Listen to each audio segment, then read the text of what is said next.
Hi, mamas. Welcome to My Kids Are Cuter Than Yours, the podcast where we talk about everything we don't talk about in parenting. I'm your host, Danielle, and today's conversation is one I've been looking forward to for a really long time. I think as moms, it takes us a little bit of a while to refine our identity, rediscover who we are, tap back into our creative side, and rediscover what our femininity is after we've been pouring and pouring and pouring into our babies. Today I have with us Mila. Hi, mommy. Hi, mommy. How are you? I'm good. How are you? Good. Welcome. So please share to the people a little bit about you, who you are, what you're about, your little one. Okay. I still don't know who I am. I feel like once you're a mom, you kind of like start rediscovering yourself. And I guess it's almost been like 2 years since my girl's been Earthside. I do beauty content, I do lifestyle content, and I'm just your basic average girl trying to figure out life right now. Classic. I feel like that's a conversation I have with all my mom friends. We're all just like, so I'm going through a rebrand. I like don't expect like me to This be is like a constant consistent. thing. This is a constant trying to figure out who I am exactly. Tough. The amount of people who are going through like the great lock-in right now, Mhm. where they're just like, okay, who I am in January is not going to be who you see today. Yeah, I'm just like yeah. upheaving everything, Pretty looks much. wise, character wise, values wise, goals wise, and we're just starting anew. Tell me one thing that you feel really blessed or lucky for today.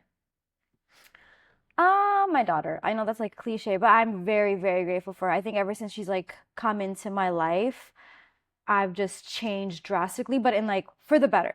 Yeah, Yeah, so I'm very grateful for her. yeah. Yeah. Oh, she's so sweet too. She is kind of. I just saw your video about talking like about Halloween and how Yeah. you're like, we're gonna go pick out some stuff, and she doesn't really know what's going on, but like she kind of gets it. And She I was kind of like, gets it. oh, Feather, she's at the age where you can both enjoy like a home sense haul. Yeah, because she was putting everything in the cart. Yeah, everything in the cart. I was like, and she's obsessed with pumpkins. I'm like, this is so weird. She's like, pumpkin, and she goes straight for it and sees all like the soft ones, the hard ones too. She wanted to bring them all. I'm like, okay, you're gonna break something. I'm gonna pay blame for it. her. Let's not do that. I love this season, but you need to take her to Chudley's then. If like pumpkins are her jam, Chudley's is a farm just over in Milton, Oh, and they really? have a massive, like You know what? I huge was pumpkin thinking of patch. taking her to like I know about Downey's farm. That one I've heard of too. I So haven't been to I that just one only yet, know though. about that one. So I wanted to take her like on Saturday. So we'll Oh, see. there you We'll go. see. Their pumpkin patch is absolutely massive, and it's just they have like a huge slide, hay, like goes into hay. They have like amazing food. Okay, I love that. Yeah, I definitely want to do like a really fun fall activity with her. I know. I feel like fall is like that season where it's just everything sugar. So Yes. Yes, the candied apples and everything. Yeah, yeah, it's yeah. hard to not really enjoy the season because you're just constantly getting dopamine hits from all the sugar. Yep, yep, yep. Okay, so I know you're super into beauty. I mean, as we can see, Yeah. like the makeup is eating. So in what ways did makeup become a lifeline for you during postpartum? Like, was there a moment where you realized it was more than just putting yourself together? Um, yes. I feel like a lot of the times, I don't know if this is how everyone views it for me, like like makeup is like a mask, and sometimes even when I'm not feeling the best, it's like a way for me, not necessarily hiding the emotions, but like in a sense, like when I do put like the makeup on, I feel 10 times better. I feel confident, right? Yeah. And like confidence is the key for anything, I feel like. So when I do feel confident, I feel better in general. And so during postpartum, like it was hard, like putting on makeup, getting up, brushing my teeth, brushing my hair, like it was really hard. But like I also like my full-time job is to be a content creator, so it kind of like pushed me a little bit more to kind Yeah. of like get up and get ready. I don't know. I feel like without beauty, there would be a huge part of me like missing.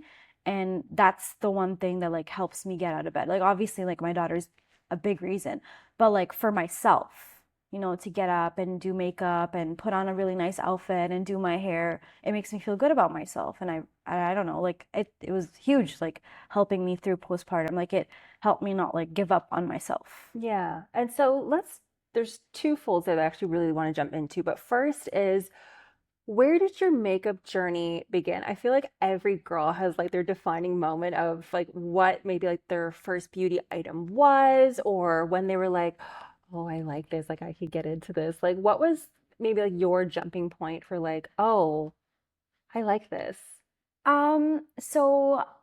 Growing up, I didn't really use makeup. I think the first time I ever tried makeup was when my mom would like quite literally just make me her doll.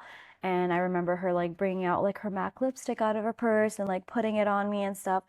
But it really started when I started like I used to dance as a girl. Like we did like traditional dancing.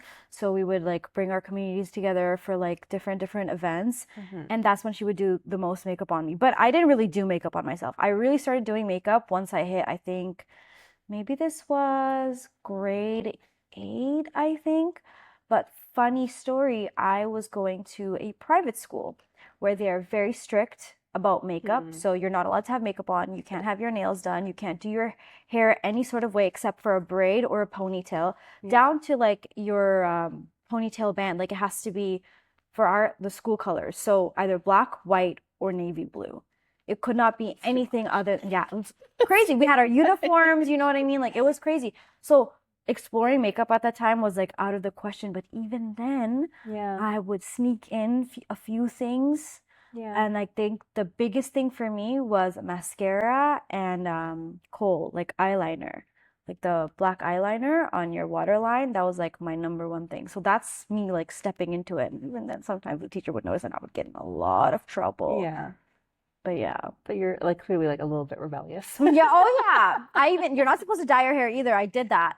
But like I would like flip like I only did like one part of my bang and Yeah. then I would flip my hair so you would cover it and you couldn't see it. Yeah. And for I mean for high school, like that's all of like at least 4 years. Hmm. How did you feel that was defining in terms of your self-expression being like so suppressed during Yeah, I like was eight restricted a hours a lot. day? And then what did that look like when you were off school hours? Then as soon as you like went into like after graduation? So it wasn't high school. This was a little bit before high school. So middle school and Mhm. then high school, thankfully I got out of it. And so once I did, I feel like so I when I did middle school, I was in Bangladesh, which is where I'm from. And from there we went back to Canada. And when I went, there was a huge culture shock. It was very different, Yeah. obviously, because like the people there are so different and the people in Canada are so different. And everyone's wearing makeup. Everyone's wearing like leggings and hoodies and stuff like that. It was so new to me. Everything felt Yeah. new again, even though I was living in Canada previously. But like, I don't know, honestly, like I just kind of like I think as a girl, like I kind of just did what everyone was doing. I just really wanted to fit in really badly, so I just did whatever. But I think when I came back, I didn't really do much makeup. I don't think I really started until like grade 11, 12. And back then, I think I used to be a lot more creative with my makeup. Like it wasn't just the eyeliner and like lashes. It was like full blown like colors. And I don't know what changed, but I guess, you grow up, your taste changes. So that's what Yeah. happened. Yeah, I feel like that like me with the pandemic with that. Like the fact that we went from oh my gosh, I remember like 2017, 2018 was when I was like working in nightlife and it was just like your makeup had to be done. Like Yeah, yeah, complete yeah, yeah, juxtaposition to your experience. yeah. And I thought it was so fun. Like I thought it was so therapeutic every time I Hmm. would sit and do my makeup. And then we went into pandemic and it was like, I don't even need to be doing this I anymore. know, Like you're just at home sitting all day doing nothing. exactly. And then I got super into skincare. And then coming out of the Mm. pandemic, I was like, how do I even like to do my makeup anymore? Because what I was doing before Was was so, yeah. not what I like doing anymore. And so then it was just like this whole change. But then at that point, it's like now I have two kids. And so now I'm going through like this whole identity crisis. Just Hmm. like, do I even like putting makeup on still? Yeah. Like, what does that routine even look like? So for you, like when you, after you had the baby, how did you have like work through like all of that? How did you kind of get back to your grassroots and in terms of that joy that you would have in diving into like, that creativity? I honestly, like, I feel like postpartum was such a blurry time for me because I did go through postpartum depression. Yeah. So, like, I think, like, okay, again, I've been a content creator, and I think that's the one thing that really pushed me. For me, like, I don't think it was necessarily like the joy of getting ready at that time. It was Yeah. more so, I need to get up and I need to make content and I need to keep doing this out of the fear of like not being able to be successful. Mm-hmm. and not being able to like make money and get revenue and stuff like that. So I would really just push myself. So I think like that joy of doing makeup at that time was kind of like gone for me. It wasn't really there. And it was just like, I think for the longest time, it was just that. I think maybe like in the last year, I definitely feel like it's definitely been about like me feeling good in my skin and looking good and feeling good or whatever. But then I just, I know it was really hard. I barely remember it because it was such a tough time. Yeah. And was that the first time you really encountered like a change within your mental health? No, so I've been struggling with borderline personality disorder my whole life. And well, I mean, I didn't really know until I was, I'd say 20. Mm-hmm. That's when I had my diagnosis, and I didn't really do anything about it. And I always knew that was going to be a problem. But I think like right as I got pregnant with my daughter is when I was like, okay, I need to be serious about my mental health because I don't want to pass this on, which I can't really control. But Yeah. I want to be good for her. I want to be better for her. And I did try to do some things, but it just didn't work out. Like I really didn't want to take medication while being pregnant. Mm-hmm. And then I don't know how I'm doing it now because I'm still not in therapy. That's something I'm still looking into. Like I really want to. I just haven't gotten around to doing it. Mm-hmm. But yeah, it's something that I've been struggling with. I still struggle with it, but I think I'm better at managing it now. Like Yeah. I'm a very self-aware person, I would say, so I try and hold myself back as much as I can when I'm realizing like, oh, I think I'm having one of those moments. Yeah. And in which case, how do you give yourself both grace but also support in getting through those moments? I honestly like again, I feel like for me it's very like fear related, which isn't the best, but like if I'm being completely honest, like it's just that like I have to remind myself like I have a whole human being to take care of and like I can't just like explode whenever I want. So in that sense, it helps me. Like it helps me like ground myself. Like okay, it's not just me anymore. Like there's this person who needs you, and that's what helps me like calm down and like breathe and be like, okay, everything's gonna be fine. Like I'll deal with it. I'll figure it out. Mm-hmm. But yeah. Yeah, it's funny how children can be that anchor Yeah. when we're having a moment. Yeah. Um, and like, I remember when I didn't have like postpartum depression, but in my first trimester, I don't know if it's because I was having a boy or what it was, but my emotions just took such a dive. Mm-hmm. I remember I called my sister and I was like, girl, I think I have depression. This is what you feel?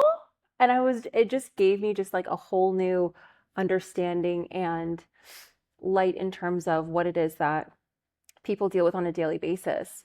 And, my hormones ended up, I guess, just like coming back Yeah. up by the time I entered into like my second trimester. Oh, okay. But that feeling, I was just like, the fact that people actually deal with this on like a continuous Yeah. basis.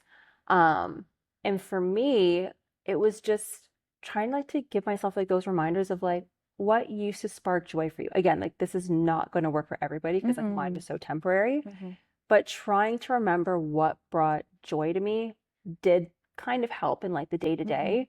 And so for you, when you were, dealing with all of this in pregnancy and then also postpartum, so you're having to, I guess, kind of like catch up to finding the tools and supports for, this help that you need. But then you're also like going through this whole physical change. And then you're also now having this a whole other person to take care of. And then your Yeah. day to day has now completely changed. So like, how did you not completely lose your mind? It's her. Like she's the reason. Like she's the reason why I am the way I am. Like I'm okay because of her. Because like at the end of the day, like if I can make all of this happen and give her a better life, then I did my job. Yeah. Like I did a good job at keeping her safe and keeping her happy and well fed and a roof over her head. Like that's what matters to me the most and that's what's important. Like her happiness is my happiness, Yeah. I guess in a sense. So like don't get me wrong. I did lose control a few times. Like I definitely went crazy. Like my husband can tell you. I drove him nuts. And I'm also very grateful for him. Like he's like a very good person and a very good dad. He's an extremely really good dad. Like anything Isla ever needed, like he was there for her. Like the diaper changing from the first day, it was all him. Like for most of the diaper changing, it was him. I know a lot of men feel like that's like ew, but for him, it didn't matter. Like any way that he could help, he did help. Yeah. Yeah, Yeah. it was a big support, and my mom as well. Hmm. I think like because they were both there, it helped a lot. Like I was losing my mind regardless. Like it wasn't like people were doing anything to me. It was just my mind, right? Like whatever you go through after postpartum is unexplainable. I don't really know how to explain it. We never know how it happens. Like there's so many cases of wild things happening after you give birth. But like I think having really good people around you helps a lot. Like they Yeah. say it takes a village to raise just one. I know, just one. Just one. Sometimes you're like, I need raising too. Like, Yeah, oh my God. I don't know, girl. That's yeah. crazy. But in terms of it is so hard to describe what it feels like. But for you, like, how are you able to differentiate the postpartum depression from like everything else that you've ever felt, and then be able to properly like identify it, and then be able to get support for that specifically? You know, it was so weird. Like, I didn't expect, like, I was like, I know I'm depressed, but I didn't know I was gonna get postpartum on top of that. And I just thought it was so weird. Like, no, not a new I depression. was like, what kind of, like, what, like, I think, like, my depression, like, most, I don't know, everyone's is different, Yeah. but, like, in general, aside from postpartum, like, yeah, I get depressed sometimes, but it's very, like, come and go, and it's not as lingering as postpartum was. Yeah. Postpartum was much more lingering, but when it got worse when my baby would latch onto me, Mm. when I would pump. I don't know I'm not sure exactly what the word is, but there is something it's called demer or something about let down and something that can touch some hormone or do something about that. I'm not sure exactly what it is. I forget. I remember my midwife explaining it to me, and that was why I was having such a drop in serotonin Yeah. and why I felt like I was like, I should be so happy right now. Like I got everything I wanted. I just gave birth to a beautiful, healthy baby girl. It's everything I've ever wanted. Like I've always wanted to be a mom. I should be ecstatic. And instead I felt so depressed, like nothing mattered anymore. Everything sucked. What's the point of living? Like I just didn't understand what was going on. And I don't know why it was just that specific moment. But I think eventually I just had to let go of breastfeeding. Like I couldn't do it Yeah. because it was depressing me so much more than it should have. Yeah. It was really weird. And that's not even something I knew would even happen. I know you would never know because no one tells you I about know these there's things. always people saying Just like they don't tell you about mastitis and like clogged ducts and your gosh, yeah, no, milk situation. I don't know. no, I gave up on breastfeeding like pretty quickly. I Yeah. was like, you know what? It's Same for hard. me. No, it's so hard. Nobody really gets into how like physically difficult it is, Mm-hmm. but also how mentally difficult it is. Yeah. It's so, so, so hard. And I was not prepared at all for also just how much my life would revolve around breastfeeding and pumping, especially when it doesn't come easy to you. No. Like you'll be up at 2 a.m. baking cookies with like fenugreek and like just Trying nonsense for the just like trying to get anything, like drinking like 4 liters of water a day, and then like it doesn't happen and you're just so hard on See, yourself. I had the opposite issue. You're, I like, had overproducing. Yeah, and it killed me. Like it was terrible. Like it hurt all the time. So all my life was feeding the baby, and taking care of like whatever was going down there. And then on top of that, mastitis. Like it was clogged ducts 24/7 because I couldn't stop producing. So every 2 hours, I'm like, I had no life. Yeah. I couldn't do anything. It was so hard. And like 1 minute over and it was leaking everywhere. Yeah. I had to change out of my clothes like I don't know how many times. Oh my God, in a day? Yeah. Like it was crazy. Yeah. And that's super overwhelming. Yeah. So I think 4 months in, I was like, I can't do this anymore. I was just like, let it go. Than me. Let it go. I can't do it. No, because like I know a lot of people have like a little bit of like iffiness around like whether you breastfeed your kid or not. And they're like, if you don't, they judge you. I'm like, I don't care. I know. That was hard. Yeah. That was so hard.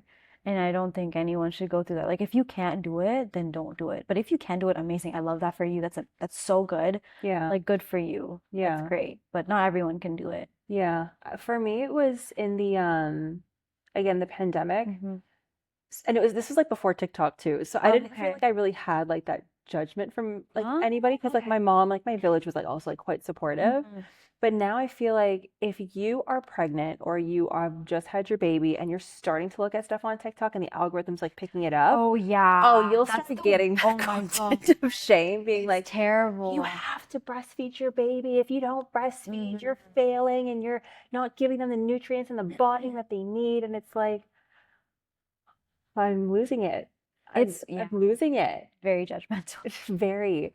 And so, like, even for you, like, especially because, like, so much of what you do is just so online, Hmm. how do you manage that? Like, how do you, A, how do you know what you want to share and what you want to Hmm. keep to yourself? Hmm.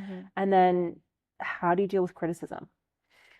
Honestly, I would like to say I'm a pretty open person. I will literally talk about anything and everything to anyone. I don't really care because I'm very honest, I Mhm. feel like, and I just like it doesn't matter to me. I'm like, whatever you know about me, you can't use that to hurt me because I already told the whole world. So what are you gonna do about it? But how do I handle criticism? I don't. I just get mad.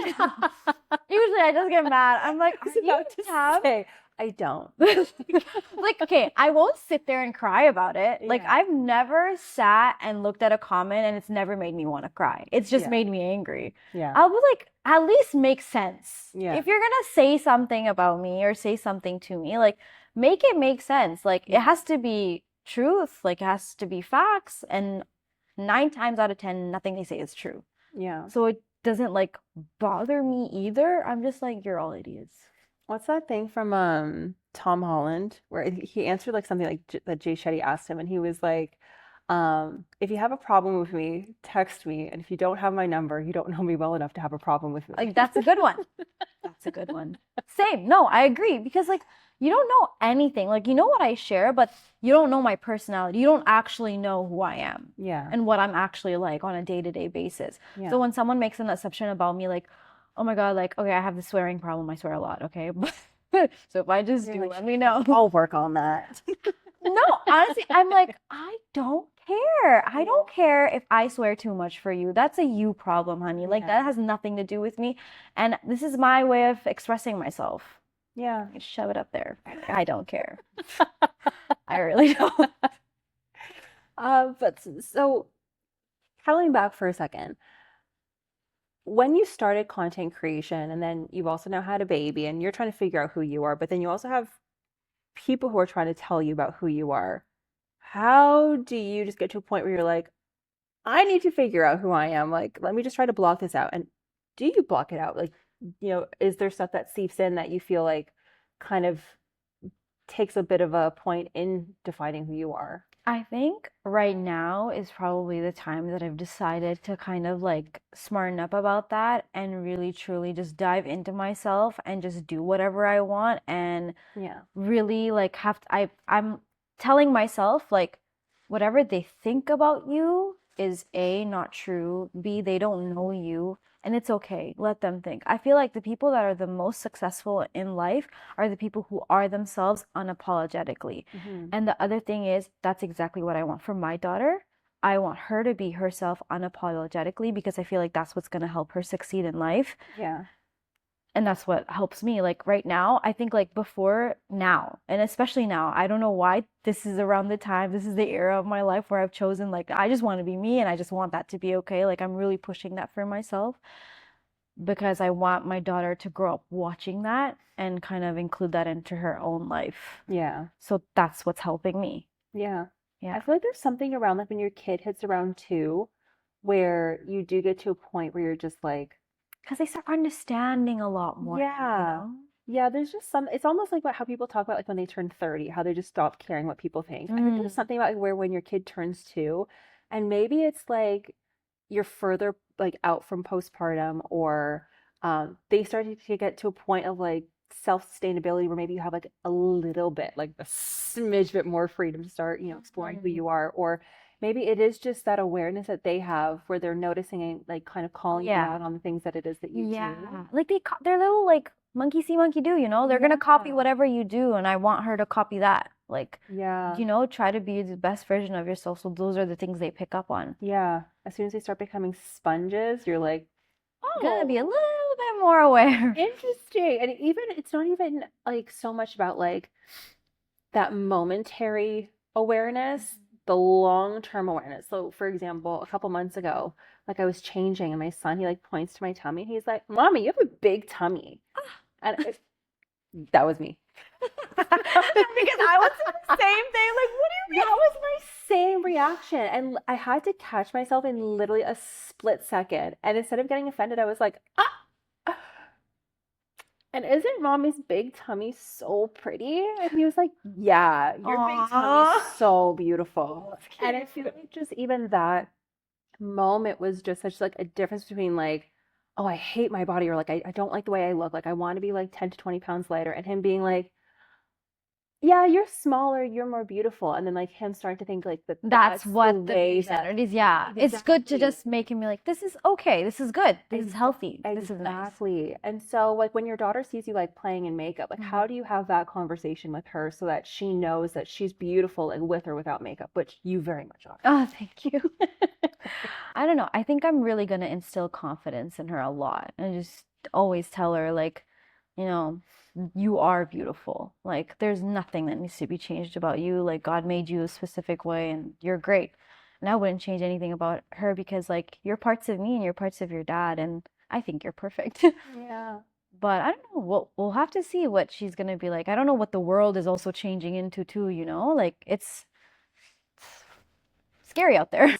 Have you figured out how you want to talk to her about like your mental health? Do you have conversations about, hers? Is that, something that is, a I topic think of that, discussion in the yeah, house? I definitely like I can't wait. Like if she ever does feel some sort of way, I would 100% want to know. Like I do want to have like that best friend relationship where she can come to me about anything. And I'm also Muslim, so we are a little bit more strict on a lot of things, but I don't want to ever like close off anything to her necessarily. Yeah. I'd probably encourage her like not to do certain things, but at the end of the day, it's her choice and she can do whatever she wants. Yeah. But like, like just lead by example, right? Like so that she Mhm. can follow and do whatever. But it's Yeah. up to her at the end of the day. Who knows? Yeah. And you're like, just don't lie to me. Yeah, that's it. That's all I ask. Like at the end of the day, do whatever you want to do. Just don't lie to me. Be honest with Yeah. me. I want to know so I can make sure you're safe, Yeah. you know? Yeah. And so even the conversations that like you have like with your husband about like your mental health, is there like anything that you try to maybe like shield her from and you're like, okay, like I'm having a moment, like I don't want you to see this? Or are you like, you know what, I just want to be very honest, like maybe sit with me while I'm going through it and I'll do like my best to make it as accessible to you? Like, is that something that you involve her in, or you just complete the kind of curtain between the issue? Nope. I don't think she's ever seen anything. Yeah. Like I like if I'm having a moment, I'm alone. Most of the times I don't really show it to a lot of people either. Yeah. But I guess this is more so something like once she grows up. And I think like now that you're asking me, I think I would probably like I don't think I would take her with me unless like it just happened, right? Yeah. But for the most part, I think I would just try and like talk to her about it and be like, so like sometimes like I feel this way. Is this something that you feel as well? Yeah. And if you do, like I would like to talk about it and figure Yeah. it out with you. Yeah. And if it helps her to see me going through it, then maybe that's something we'll do. Yeah. Like maybe I'll hold her hand next time it's happening. Yeah. Just let her know. It's funny how it's always like a work in progress. Yeah. That was actually something we spoke about on our last episode where we were just like, who you are today is not going to be who you are tomorrow. And the needs that she needs met today are not going to be the needs that she needed met yesterday. And so that constant reevaluation of, how much do I share with her? Like, what exactly does she need support in? But in terms of that constant evolution, do you feel like you're at a point where like you kind of like have like a grasp on things, or do you feel like you're still like figuring it out like Oh, I don't know anything. I don't know anything. I don't know. I don't know what I'm doing right now. Like as I'm like raising her, I'm like confused. I'm like, okay, that's great, but like what? What? I don't know. She's just, I don't know. Everyone thinks their kid's like the most talented kid in the world. Like sometimes I look at her, I'm like, yeah, you're smart. You're so smart. That's me. I'm always like, yeah, like my kids are cuter than yours. Yeah, yes, literally. No, I never say that. But okay, let me just jump back into these for a minute. Okay, so For many moms, self-expression can feel like a luxury. So how did you begin giving yourself permission to play again through beauty? Yeah, yeah. Sometimes like getting up, getting dressed is a luxury. I think, like I said, I'm very lucky. I have a mom who lives with me, and Mm-hmm. she helps me so Oh, it's the much. best. Yeah, it's the best thing in the world because like if I need to get ready, I'm allowed to have that space and kind of just like, okay, you look at her for a second. Yeah. I'm gonna go get ready. So that helps a lot for me. And when my mom wasn't around, because she came like last year, she's been here for a year. So the Yeah. first year of Isla's life, um, I would just try and find times where I could and get ready. So if my husband was home, I would give him my daughter, or if he wasn't home, I would wait until she would sleep, or sometimes she would just be on my lap. It was easier when she was smaller because she wouldn't be moving around touching everything all the time. Yeah. But like even that in itself, like doing my makeup with her was kind of really nice. It was fun. Now it's awful because she just like messes up everything, puts her finger in everything, and it's just like kinder eyes. I know, I'm like, damn, it was so nice. Now it's not so nice Now, anymore. like every single brush is covered in pink. Yeah. Oh my God. Or her saliva. She loves putting it in her mouth. She Yup. thinks it's so fun. Yup. Even now, I'm like, And okay. you're like, girl, that cannot taste good. No, They don't care. They don't care. They really don't. She will put anything and everything in. She has to taste everything and know whether it tastes good or not. I hope she has to discover your lipsticks. Oh no, she already did. Oh. And she puts them on. She puts them on herself. Yeah, anything. Like she knows like what blush is for. Like I see her like specifically putting it on her cheek, and then I see her specifically going like this. I'm like, oh, so you know. You are watching me. You're aware. Yeah. So crazy. Like I'm like, wow, you're becoming more and more human every day. Like at first you were just an alien. Yeah. Something, I don't know. What do you want her idea of like makeup and beauty to be? Self-expression, like something that you're adding on, necessarily not to change yourself, but to like accentuate your features or something that makes you feel a little bit better or whatever, you know? Yeah. I think she'll find it out for herself and she'll probably tell me, be like, this is what it means to me. I'll be like, okay. I feel like she's gonna teach me a lot when she grows up. For sure. She's like, Mom, this is a makeup tutorial that I made. Check Yeah. it out.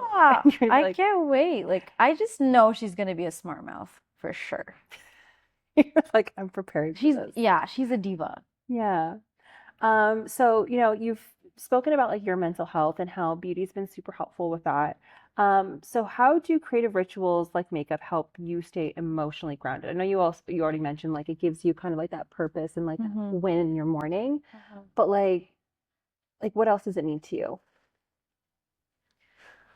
I don't know. I think it gives me like strength, like I just feel like sometimes when I put my makeup on, I feel like I'm a lot more powerful than I am, and it makes me feel a lot better and more like sure of myself. Yeah.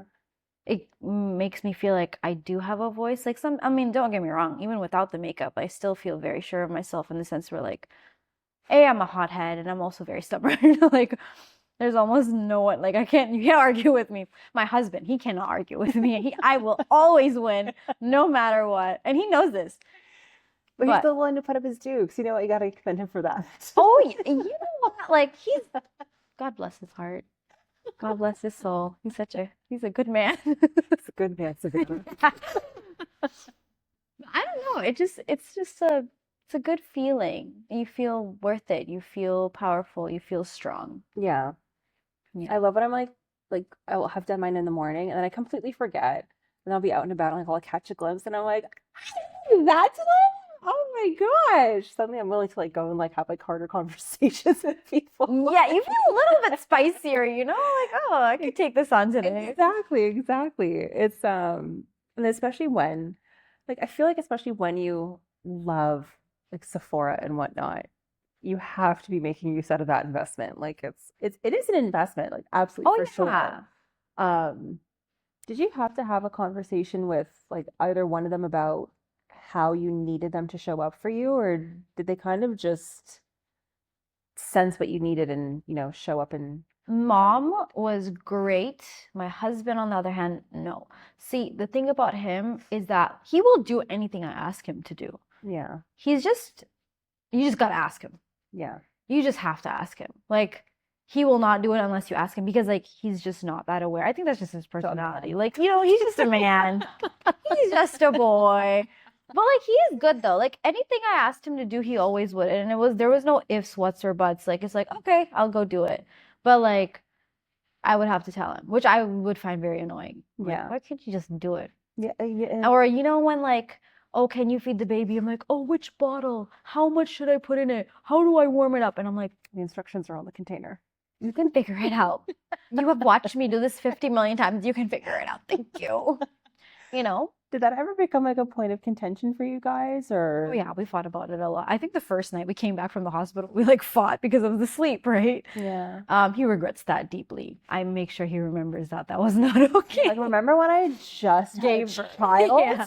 And you were snappy with me in the middle of the night? He's like, yeah, that wasn't okay. And I was like, yeah, it wasn't. But I need you to remember that for the rest of your life. And he's like, I promise next time I won't do that. I'll be so much better. Like, you won't even have to ask me. I'll be on it. But that's like the good thing about him. Like, Yeah. he's ready to like be different and improve. Yeah, to learn and grow. Yeah. Like, the thing is, it was his first time too, right? Yeah. So obviously there was a lot of things that he like dropped the ball on and he didn't do or whatever. And we did have a few problems, like anyone does. I think like babies are like one of the biggest challenges in a marriage. Mm-hmm. And even pregnancy. I think we fought a lot during pregnancy too. I feel like one of the things that I really wish was done was like I didn't feel as special as I thought I would have felt, you know, like Yeah. you know, first time there's something in your stomach that's literally like taking your blood, the calcium in your bones, you're Oh my building the hair, goodness. the nails, the heart, and you think that your partner would be a lot more like, "Oh my God, you're amazing," like or you know, like words of encouragement. Yeah. He didn't really do any of that. Not that he did anything bad either. It was just more so like, hey, Yeah. It was same just like you're old, growing the baby, just same old yeah, day. take you to the appointments, like that's that, you know, like Yeah. it wasn't anything. But I told him that, and I told him how that made me feel, and he definitely regrets that, and he wishes it was different. And he's like, okay, one more Yeah. time, we'll have another kid just for that, Just to do it right. just to do it right the second time around. Yeah. Now, in terms of that, like that feeling of being seen and valued, and like the gratitude that you'd want to have from a partner, is that like something that you kind of bring into your own self-care routine, like seeing what you wish like like another person would have given you, and then trying to give that to yourself instead? I don't think I do that. No, I guess not. I'm not a very self-love person, I guess, is what it's making me realize now. Like, not She's having an epiphany. no, because like I've never been asked these questions, and I don't think I do any of this stuff. Like, Yeah. I don't think like I don't necessarily think I treat myself bad either, Yeah. but I don't think I've ever thought of it in the sense of like giving myself grace or giving myself the care that I wish, you know, like And that's common. for me, it's the other way around. Like, I treat everyone the way I would want to be treated, Yeah. but I've never really thought about treating myself the way I want to be treated. Yeah. Like, I will say, like, if there is someone who maybe like rubbed me the wrong way, like, I won't accept that.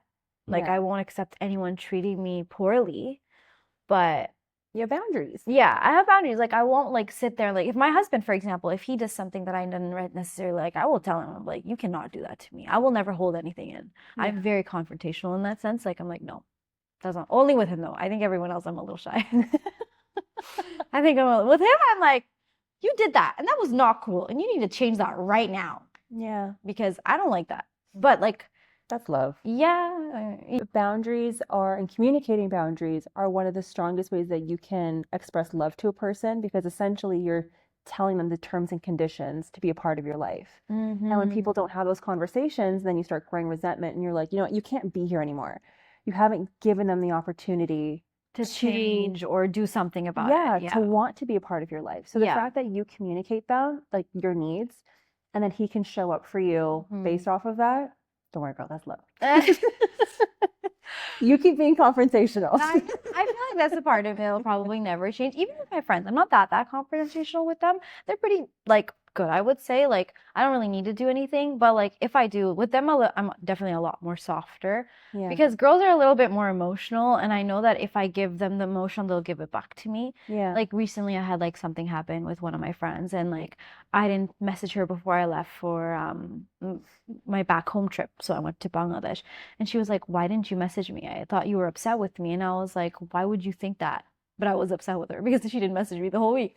Yeah. And then she was like, and I was like, but I chose upon myself to think like it's not a big deal, like I won't be upset, and I didn't say anything. But to her, it was like, you didn't even ask me if I could come take care of your cats. You didn't even ask me if you wanted a ride to the airport. And I was like, oh, like she just wanted to be there. Yeah. That's it. And she thought that I would ask, and I didn't. And you know, like Yeah. it was all at the end of the day because she just loves me that much. That's all that Yeah. it was. So like you didn't let me show up for you. exactly. That's literally it. Like she just wanted to show up. Yeah. So like So acts yeah. of service is her love language. Got Yeah, it. yeah.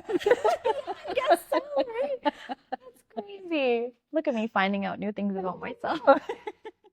And you know what? I feel like a lot of us don't have a lot of these conversations, and I feel like we don't get to dig deep to these like certain parts of ourselves until like someone or something Yeah.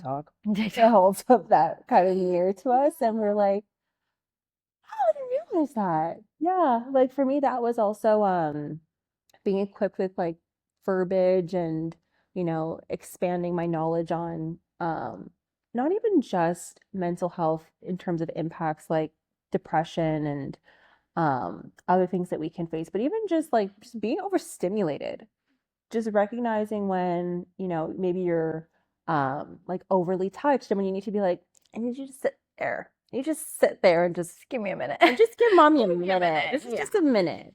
And being able to communicate that, because again, like even having those conversations with your children, like expressing those boundaries and being like, mommy's touched out. I need 30 minutes, just 30 minutes. And then they'll be like, it's just different conversations that you can be having with them. So as a creator, how do you balance vulnerability with the pressure to perform online? Like, especially as a mom, how do you protect your peace while still showing up authentically?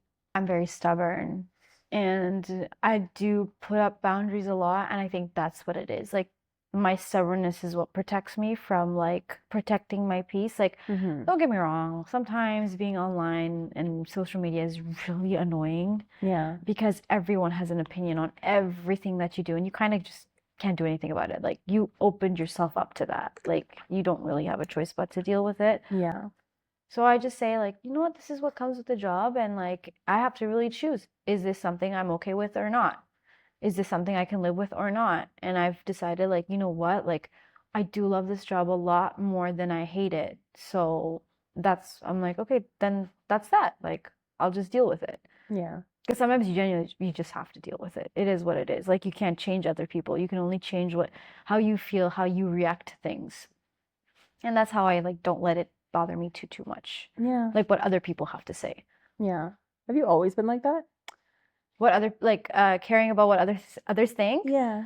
I think so. Like I do care about what people think, and I don't care about what people think. So the Yeah. people that are in my life, Yeah. I care a lot about what they think. Mm-hmm. The people online, not so much, unless they're like someone who has been following me and do care about me, you know? Mm-hmm. I feel like once there's that like connection between a person and me, that's when I start caring. Yeah. But if you're literally just some random troll online, I could care less what you think about me Yeah. because you're just a hateful person. Yeah. You don't really have a heart when you think of things like that. So that doesn't bother me. Yeah. Yeah. It's funny how everybody has something to say. Yeah. I'm like, if you really have that much time, that's sweet. There's a lot more we need to talk about. You're like, I got nothing to say to you because I got things to do. I got a baby to raise. I got a bag to get.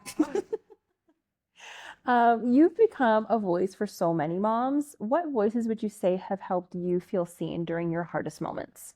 My friends, you know what? They've always been there for me. They're Yeah. always there. They're always helping me. Like during the first few months, like the first few days, like my friends all came over and they wanted to help. Obviously, they didn't know what the hell they were doing. I'm like the only one who's a mom. So they tried, you know, like I think sometimes like they didn't know what they were doing and they didn't really know how to help, but they really tried. Yeah. And like they are very good at like telling me that I'm doing my best and like all that stuff. Even Yeah. when I didn't want to hear it, I'm like, oh my God, yeah, you're my friends. You have to say that. Like, You're like, shut yeah, up. no.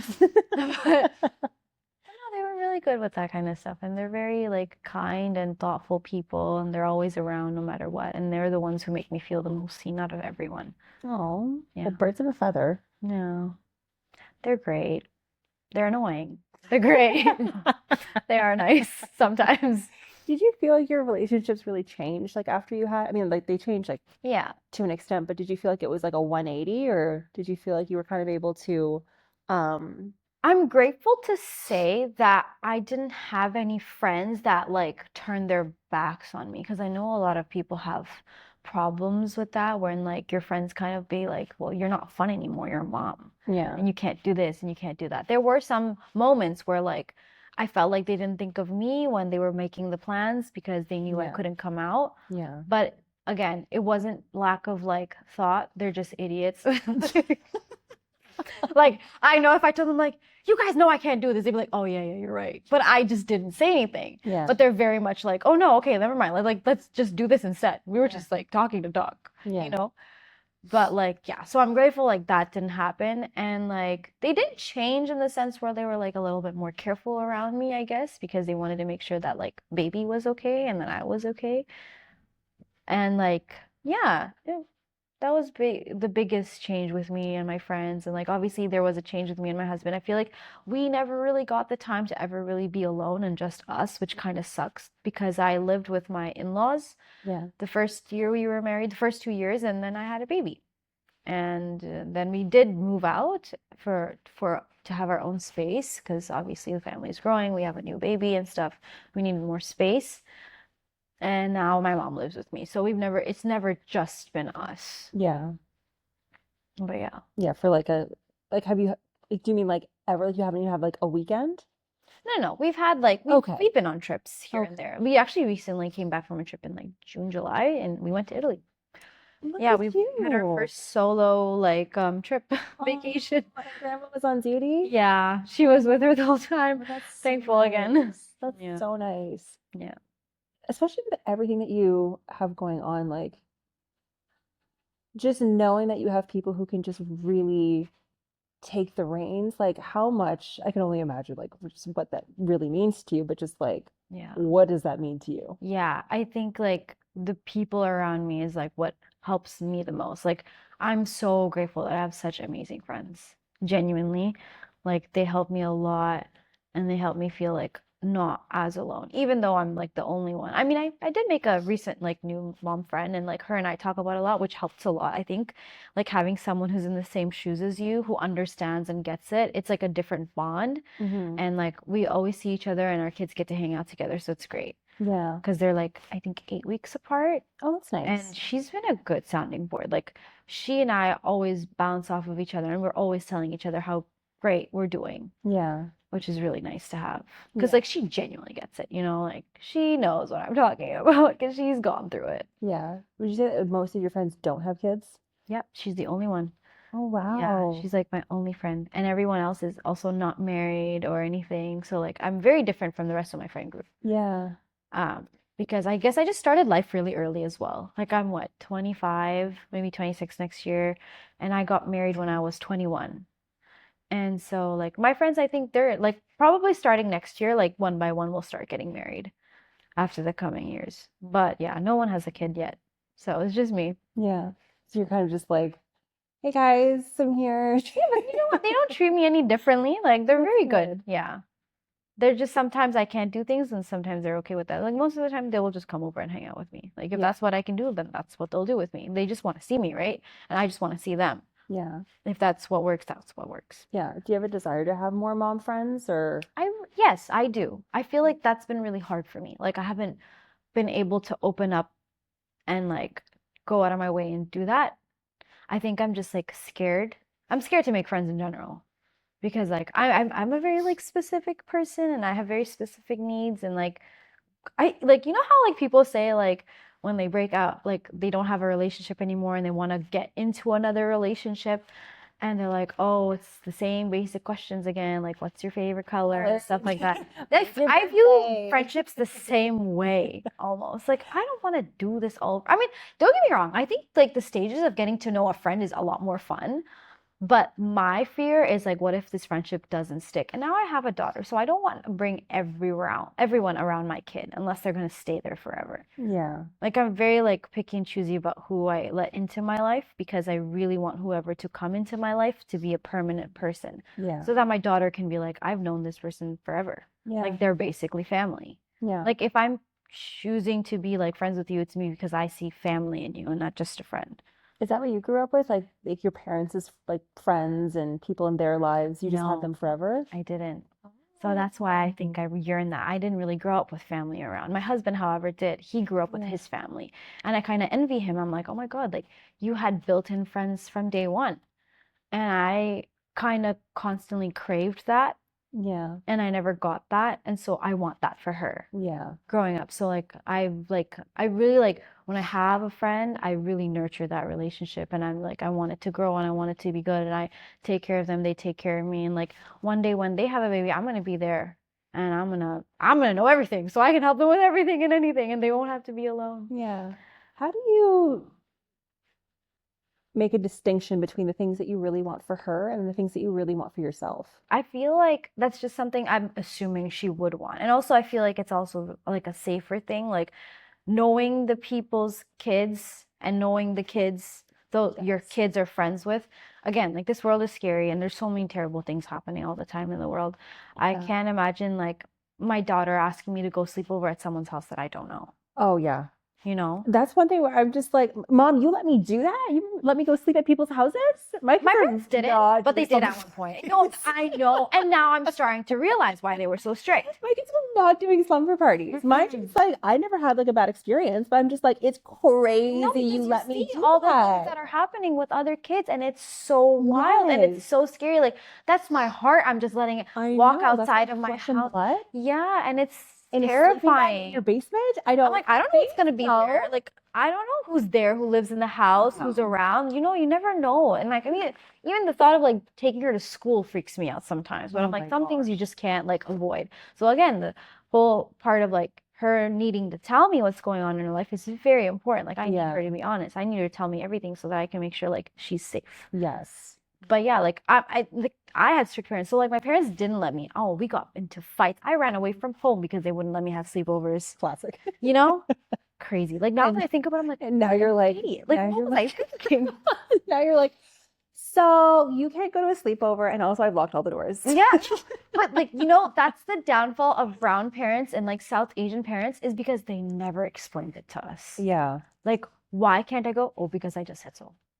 Yeah. I'm like, what am I supposed to do with that? Like when you're a Yeah. kid, you don't understand that. Like, oh, so you just hate me. You hate like you don't want me to live my life. You don't want me to be happy. Yeah. Like if I sit there and I say like, okay, it's like a safety issue. I don't know these people. I don't know their parents. I don't know their kids.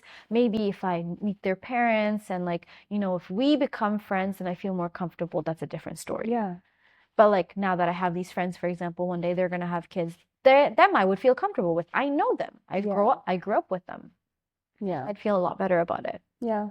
Yeah. I'm that mom where I'm like, if I can come, then sure. Yeah, yeah, yeah. That's a But good if one. not, then like, Maybe not.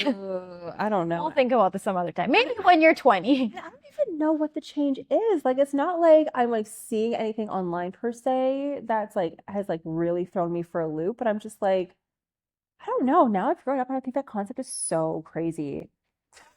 You're just letting your kid go to some random person's house. Yeah. No, that like the sentence itself is like, wait Like, a second. no, I can't. I can't. Anyways, okay, so if your daughter were to look back one day on your videos, your photos, your content, what do you hope she learns from how you reclaimed your identity? That like, things change and things aren't constant and I've changed and like if she changes, that's okay. Like it's not like change is good, right? Like you're always wanting to like be the best version of yourself, but there's a better version. Like there's a better version of that version, right? So like I really just want her to learn that like as long as you're willing to like change and be good and learn from your mistakes, you're a good person. And I Yeah. think the most important thing is to just be a good person. Yeah. Like, I don't think I'm ever gonna care, like, I do care about school, but like, I'm not gonna make that her sole purpose in life, Yeah. you know? And I want her to look back at me and also learn that. Like, I chose content creation of all things as a South Asian woman with immigrant family. You know, like, that's the last thing my parents wanted me to do. And yet that's what I did. I don't want her to think that like she can't do anything. I want her to think that she can do whatever she wants to do and be happy in life. If it means like you doing a job that not everyone would think of doing, and but that makes you happy, then go for it and do that. Just Yeah. be you, be yourself, like be you unapologetically. That's the most important thing for me. Yeah. And I hope she sees that with the way I'm trying to like move in my life and in my videos. Yeah. That's Man. also some strength to go against like what your parents are, saying that they think that you should do and trying to like, Yeah. raise you in a particular way to even go against. And so even you just be like, no, I'm going to go in this direction. Like, I'm not even going to ask you, like, what made you think that you could? Because clearly you're just like, no, I'm going to do what I want to do and it's going to work out for me. I hope, like, I'm hoping it works out. Like right now, I'm still in the between stages, but I think I'm doing good for myself. I think I'm getting there. Yeah. Yeah. Yeah. It can always be better, but I'm good. Yeah. And you're figuring it out. And that's the thing is that you've started and you're going. Yeah. Even if the car is going at like 2 kilometers an hour, by the time you put your foot on the gas, like you can easily go to 60. But if you're in park, it doesn't matter how many times you hit it, you're still gonna stay exactly where you're at. Exactly where you're at. Yep. Yep. Um, okay, so what does softness mean to you now, and how has motherhood expanded or redefined that? Before Isla, I was a very different version of myself, and after Isla, I think I've become a lot more understanding, Yeah. a lot more like patient, which I'm not. I'm a very impatient person. I like things to be done right away. Like if you're telling me we're going to the grocery store in an hour, we are going to the grocery store in an hour. If we are late, I will throw a fit. But now I've been a little bit more like calmer, Yeah. a lot less like, like crazy. Because I don't know, like I think just like having a baby in your arms makes you want to be a lot softer. It brings out your feminine side a lot more. Yeah. I always said like I'm not very feminine because I think my father wanted a son when I was born. I mean, they dressed me up in boy clothes. So, I mean, they really wanted a boy. They did get their boy. They did get their boy at the end of the day. But like I feel like I was always been like the eldest son rather than the Yeah. eldest daughter because I take care of so many things. Like I take care of my mom too, obviously, like she lives with me, and I take care of my dad and I take care of most of the things for our family. Yeah. So sometimes I feel like I'm not as feminine as I want to be. Because you're taking care of everybody. Everything. Yeah, I feel like I'm the man. I'm the man of the house. I'm like, damn, I just want to be a girl. You're like, get out of here, daddy. Like, can I just be the girl for once? But For 1 minute. I think, yeah, becoming a mom has definitely been like, okay, this is motherhood. This is Yeah. like being a mom. Like, you can't get more feminine than that. You know? Boobs out and everything. Like, super feminine. Like, it's just here. She's just here. Okay, so lastly, if you could give one message to a mom listening to this who feels like she's lost herself, what would it be? Damn. That's deep. I would say just like find things that like make you happy and try and like if it's crocheting, then crochet. If it's like maybe it's just you and your kids, then that's also really good. But like find the thing that makes you happy and stick to it and always like be yourself. Because I feel like the minute you're trying to be something you're not is when you're probably feeling the most unhappy. You know? I know it's hard. Like I know it's hard because it's been so hard for me, like especially like being alone for most of my postpartum. I would also say like reach out to your friends. You'd be surprised. Like I feel like sometimes when we are in that stage, we feel like nobody understands us, but there is a big community of people that do understand you. And you can get that like comfort from people if you just open yourself up to it, but you have to be willing. And I know that's hard because like I'm also the type of person that I don't really like asking for help, but sometimes it's necessary and you'll see what that can do for you. And you'll feel a lot better when you feel like you have a community and you have someone to go to and talk about it with, someone who is going through a similar experience, and you'll feel a little less alone. Yeah. Yeah. Okay, and then lastly, in closing, Okay. what would you say are your top 3 beauty products? My top 3, oh my God, that's impossible. Okay. Okay, I'll tell you like a product that I've been loving recently. It's the Huda Beauty, the Duo. It just came out and I love it. It's so good. It's The so good. bacon, but the The no, bacon. sorry, yeah, Yeah. the bacon, but it brightens and corrects. Yes, and it's like it's the cherry peach pie situation, Ooh, I think. yes. It's so good and I love it. Thank you so much for coming on. Thank you so much for having me. In any case, thank you for listening.